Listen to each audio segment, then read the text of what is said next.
అనంత విశ్వ సంపదని ఆకర్షించడానికి మీ ముందుకు వస్తుంది అహం బ్రహ్మాస్మి సాధన 11 డేస్ ఎనర్జీ యాక్టివేషన్ ప్రోగ్రామ్.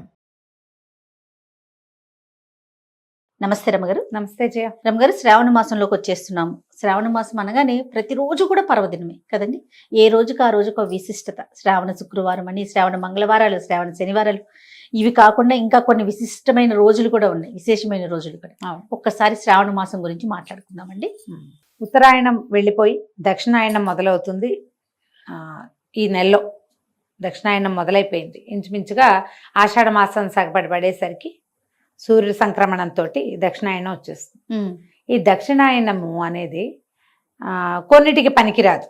ఎలాగా మన ఉపనయనాలు అవి దక్షిణాయనంలో చేయరు, ఒక నియమంగా ఉంటుంది. ఉత్తరాయణంలోనే ఉపనయనం చేయాలి, దక్షిణాయనంలో చేయరు. కానీ దక్షిణాయనం అంతా కూడా ఉపాసనా కాలంగా కనపడుతుంది. భగవంతుడు జగన్నియామకుడుగా చెప్పబడేటువంటి శ్రీమన్నారాయణుడు 4 నెలలు యోగ నిద్రా కాలంలో ఉంటాడు. అది సంక్రమణం నుంచి ఇంచుమిక తొలి ఏకాదశి నుంచి కదా, సంక్రమణానికి కొంచెం ముందు తొలి ఏకాదశి నుంచి ఆయన నిద్రాపరవశుడుగా ఉంటాడు 4 నెలలు. ఈ 4 నెలలు భగవంతుడు నిద్రపోతున్న కాలంలో మనం రకరకాల ఉపాసనలు చేస్తాం. దాంట్లో మొట్టమొదటి ఉపాసన లక్ష్మీ ఉపాసన. అమ్మవారిని పూజించడం విశేషంగా కనపడుతుంది. శ్రావణ మాసం అంతా కూడా అమ్మవారి ఆరాధన. ఒకటి లక్ష్మీదేవను, మధ్యలో గౌరీదేవను, మధ్యలో గోకులాష్టం వస్తుంది, విష్ణు ఆరాధన చేస్తాము. ఈ శ్రావణం అయితే భాద్రపదంలో కొద్ది రోజుల పాటు వినాయకుడిని పూజిస్తాం. మళ్ళీ ఇంకా చూడు పితృదేవత ఆరాధన వస్తుంది, ఒక 15 రోజులు. అది వెళ్ళగానే ఆశ్వేజం అమ్మవారి ఆరాధన వస్తుంది.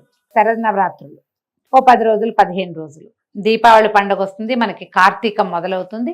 తీవ్రమైన శివారాధన, విశేషమైన ఆరాధన చేస్తాం. ఈ శివారాధన అయ్యాక మార్గశిరము, అందులో నుంచి మళ్ళీ పుష్యమాసం మొదలవుతుంది, అది మన ధనుర్మాసం మొదలవుతుంది. మళ్ళీ విష్ణు ఆరాధన.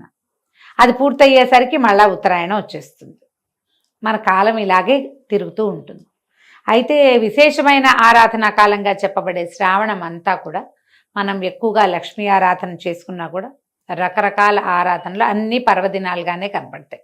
విశేషంగా ఇది స్త్రీలకి వ్రతాలు చేసుకునే కాలం కాబట్టి ఒక 4 లేదా 5 శుక్రవారాలు, ఈ సంవత్సరం 5 వారాలు వచ్చినాయి. మొదటి రోజు శుక్రవారంతో మొదలైంది కాబట్టి 5 శుక్రవారాలు లక్ష్మీ అమ్మవారి ఆరాధన, 4 మంగళవారాలు గౌరీ ఆరాధన, 4 సోమవారాలు ఉంటాయి. 4 సోమవారాలు విశేషంగా శివారాధన చేయబడుతుంది. మన ప్రాంతంలో కంటే కూడా నార్త్ ఇండియాలో ఎక్కువ చేస్తారు. ఎందుకంటే వాళ్ళ శ్రావణ మాసం ఆషాఢ పౌర్ణమి తర్వాత మొదలైపోతుంది. మామూలుగా మనకి ఎట్లా ఉంటుంది, అమావాస్య వెళ్ళగానే మన నెల మొదలవుతుంది. అవును. కానీ నార్త్ ఇండియాలోనే కాదు, తమిళనాట కూడా అదే పద్ధతి, వాళ్ళది కూడా అంతే. పౌర్ణమి వెళ్ళగానే నెల మొదలైపోతుంది. అవును. ఇప్పుడు ఇది ఆషాఢ పౌర్ణమి వెళ్ళాక 15 రోజులైతే కానీ మన శ్రావణం మొదలవ్వదు. వీళ్ళకి మాత్రం, వాళ్ళ నార్త్ ఇండియాలో మాత్రం ఈ ఆషాఢ పౌర్ణమి వెళ్ళగానే తెల్లవారేసరికల్లా వాళ్ళ శ్రావణ మాసం మొదలవుతుంది. అయితే శ్రావణంలో మనం చేసే ఆరాధనేమో విశేషంగా లక్ష్మి. కానీ నార్త్ ఇండియా అంతా కూడా శివారాధన విశేషంగా చేస్తారు. ఈ కాశీ లాంటి పుణ్యక్షేత్రాలు చాలా హడావిడిగా ఉంటాయి, ఎక్కడెక్కడి వాళ్ళు కాశీ చేరుతారు. శివారాధన సావన్లోనే, శ్రావణ మాసంలోనే విశేషంగా చేయబడుతుంది. మన శివారాధన ఎప్పుడు విశేషంగా కార్తీకంలో చేస్తాం. వాళ్ళు అప్పుడు వాళ్ళ హడావిడి ఉంటుంది, ఇప్పుడే ఉంటుంది. కానీ మనం కూడా ఏం చేయొచ్చు, శ్రావణంలో ఉన్నటువంటి 4 సోమవారాలని మనం విశేష శివారాధనకి కేటాయించుకోవచ్చు. కార్తీకంలో ఎలాగో సోమవారాలు చేసుకుంటాం, ఇప్పుడు కూడా మనం చేసుకోవచ్చు. ఎవరికైతే జాతకంలో చంద్రుడి యొక్క దోషం ఉంటుందో వాళ్ళు కనుక ఈ శ్రావణ సోమవారాలని కనుక శివారాధనకి పెట్టుకుంటే దేవాలయాల్లో అభిషేకం చేసుకోవచ్చు, ఇంట్లో శివ పూజ చేసుకోవచ్చు, దేవాలయ సందర్శనం చేయొచ్చు. వీటిలలో ఏది చేసినా అద్భుతమైన ఫలితం లభిస్తుంది. 4 సోమవారాలు. అక్కడి నుంచి శుక్రవారాలు మనం లక్ష్మీ అమ్మవారిని అర్చించుకుంటాం, వరలక్ష్మి వ్రతం చేస్తాము. తర్వాత వరలక్ష్మి వ్రతం ఒకరోజు చేసినా మిగిలిన 4 వారాలు లేదా 3 వారాలు మనం లక్ష్మీ అమ్మవారి పూజనే చేసుకుంటాం. శుక్రవారం మరుసటి రోజైన శనివారం నాడు విశేషించి విష్ణువారాధనకి కేటాయించుకుంటారు. ఈ శ్రావణ శనివారాల్లో చలిమిడి దీపారాధన చేస్తే చాలా మంచిది. బియ్యపిండి, బెల్లము, కొంచెం నెయ్యి, పాలు పోసి చలిమిడి చేయటం. దీనికి అలంకారం చేయాలన్న హైరాణ పడకండమ్మా, ఒట్టి బెల్లపు చలిమిడికి చేసుకోవచ్చు. చలిమిడి చేసి అందులో కొంచెం ఆవు నెయ్యి పోసి ఒక ఒత్తి వేసి, 1 లేదా 2 ఒత్తులు, మన అలవాటు మట్టి 2 ఒత్తులు వేస్తామా, 3 ఒత్తులు వేస్తారా, మీదే చాయిస్. ఈ ఒత్తి వేసి ఒత్తి వెలిగించి ఆ దీపారాధన, చలిమిడి దీపారాధన చేసి విష్ణు ప్రీతికరంగా ఏ విష్ణు సహస్రనామము ఏదైనా చదువుకుని కనుక చేసుకుంటే శ్రావణ శనివారాలు కూడా విశేషమైన ఫలితాన్ని ఇస్తాయి. ఇవి కాకుండా ఈ నెలలో ఇంకా మనకు కనపడేది ఏమిటి, పాడ్యం నాడు ఎలాగో శుక్రవారం వచ్చింది, 5వ నాడైన శ్రావణ పంచమి నాగుల పంచమిగా చెప్పబడుతుంది. అవును. అయితే ఈ నాగపంచమి రోజున మనము నాగుల చవితికి పోసినట్టుగా పుట్టలో పాలు పోసుకోవచ్చు. సర్పారాధన నాగారాధన చేసుకుంటాం. సాధారణంగా సర్పారాధన లేదా విశేషించి నాగపూజ ఎందుకు చేస్తారు? సంతానం కోసం. ఈ పంచమి నాడు మనం నాగుల చవితికి ఎట్లా చేసుకుంటామో అలాంటి ఆరాధనే ఇప్పుడు మనం చేసుకోవచ్చు. అప్పుడు కుదిరినా కుదరకపోయినా అలా ఆలోచించుకుని తర్వాత ఈ పంచమి తర్వాత కొంచెం ముందుకెళ్తే మనకి ఇంకో శుక్రవారం వస్తుంది, మళ్ళీ సోమవారం శనివారం వరుసగా వచ్చేస్తాయి. ఒక 10 రోజులు గడిచేసరికల్లా పౌర్ణమి వస్తుంది, రాఖీ పౌర్ణమి. ఈ పౌర్ణమి నాడు విశేషంగా పౌర్ణమి నాడు చేయవలసిన జంధ్యాల పౌర్ణమిగా చెప్తారు. రాఖీ పౌర్ణమి అంటాం. రాఖీ కట్టడం, జంధ్యాలు మార్చుకోవటం, అమ్మవారి ఆరాధన చేసుకుంటాం. తర్వాత మళ్ళీ రాఖీ పండగ వెళ్ళిపోయాక అష్టమి నాడు గోకులాష్టమి జరుపుకుంటాం. శ్రీకృష్ణ జన్మాష్టమి. అది భారతదేశం అంతా చేసుకునేది. కృష్ణాష్టమి చేసుకోవడం, కృష్ణుడి బర్త్డే మీరు ఎలా కుదిరితే అట్లా చేసుకోవచ్చు.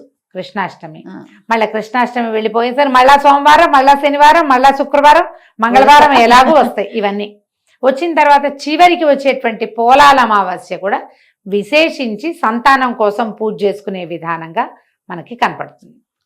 ఇప్పుడు చూడు, పాడ్యమి శుక్రవారం వచ్చి చివరి రోజు పోలాల అమావాస్య వస్తే మొదటి రోజు నుంచి చివరి రోజు దాకా ప్రతిరోజు విడిచి రోజు ఏదో ఒక ఆరాధన, వరుసగా రెండు ఆరాధనలు కనపడతాయి.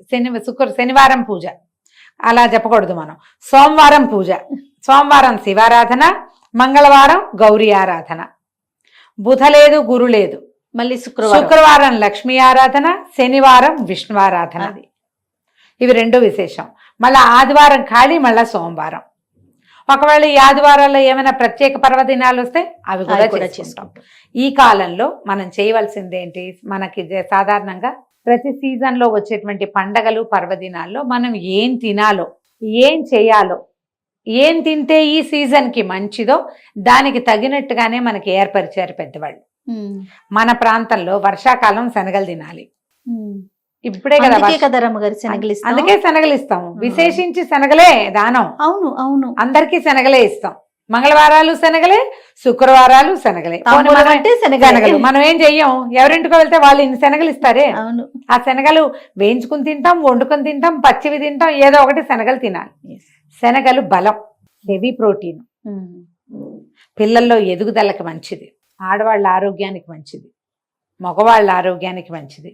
అందరూ తినవలసింది. అందుకని తప్పకుండా ఈ నెలల్లో, ఇప్పుడు శ్రావణ మంగళవారం నోవులు అనుకో 4-5 ఏళ్ళు పట్టి మానేస్తారు. అవునవును. కానీ వరలక్ష్మి వ్రతం శ్రావణ శుక్రవారాలు అందరూ చేసుకుంటారు. అంతే కదా, ఎవరు మానరు, అందరూ చేయాల్సిందే. అది ఇది ఆనుగా రావాలనే లేదు, ఆ నియమం లేదు.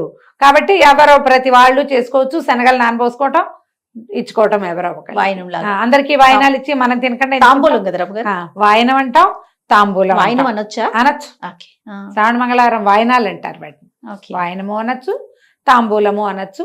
ఇవ్వండి, పుచ్చుకోండి. శనగలు ధారాళంగా ఇవ్వటము, పుచ్చుకోవటము 2 మంచివే. పుచ్చుకోవటం అంటే ఊరికే తెచ్చుకోవటం కాదు, ఆ రోజు శుభ్రంగా వండుకు తినేయటం కూడా మరీ మంచిది. ఇది చేసుకోవటం మన ఓపిక, మనకి చేత వచ్చినట్టు ఎట్లా కుదిరితే అట్లా చేసుకుంటాం. అయితే ఈ రకంగా మొత్తం నెలంతా కూడా ఏదో ఒక రకమైన పూజా పునస్కారంగా ఉంటుంది. కాబట్టి విశేషించి ఇవి స్త్రీల వ్రతాలు, ఆడవాళ్ళు ఎక్కువ ఇన్వాల్వ్ అయ్యి చేసుకునేవి. ఇప్పుడు మగవాళ్ళ ఇన్వాల్వ్మెంట్ ఎక్కడ ఉంటుంది? ఇందులో సహాయ సహకారం అందించటం, కావలసినవి కొనిపెట్టడం, ఎక్కడికైనా వెళ్ళాలంటే తీసుకెళ్ళటం, వాళ్ళ నెత్తి మీద అక్షింతలు వేయటం, వేరే రకపు అక్షింతలు వేయకుండా కేవలం పసుపు అక్షతలు మాత్రమే వేసి బాగా చక్కగా చూసుకుంటే ఈ సువాసిని వ్రతాలు ఆడవాళ్ళు చేసేది ఎందుకమ్మా? సాధారణంగా భర్తల ఆరోగ్యం, కుటుంబ సౌఖ్యం, సంతాన సౌభాగ్యాల కోసమే చేస్తారు.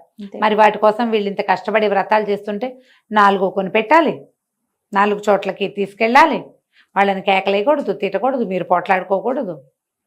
విశేషించి భార్యాభర్తలు సంతోషంగా ఉండవలసిన కాలంగా పరిగణించి శ్రావణ మాసం అంతా నో కొట్లాటలు అని ఒకటి పెట్టుకుని పాలసీ, ఆ ప్రకారంగా శ్రావణ మాసాన్ని ముందుకు తీసుకెళ్ళండి. ఆధ్యాత్మికత నిండి ఉన్న మాసం ఇది. అది మొత్తం అప్ టు బాటం. ఎట్లా కార్తీక విశేషంగా చెప్తాం, ఇది కూడా అలాంటి మాసమే కాబట్టి ఎవరికి ఎంత కుదిరితే అది, ఏది ఆనుచానంగా మీ ఇళ్లల్లో వస్తుందో అది, ఒకవేళ మీకే మనసుండి చేసుకోదలిస్తే అది కూడా చేసుకుని శ్రావణ మాసాన్ని సుసంపన్నం చేసుకుందాం. సంతోషం రమ్య గారు. నమస్తే. నమస్తే జయ.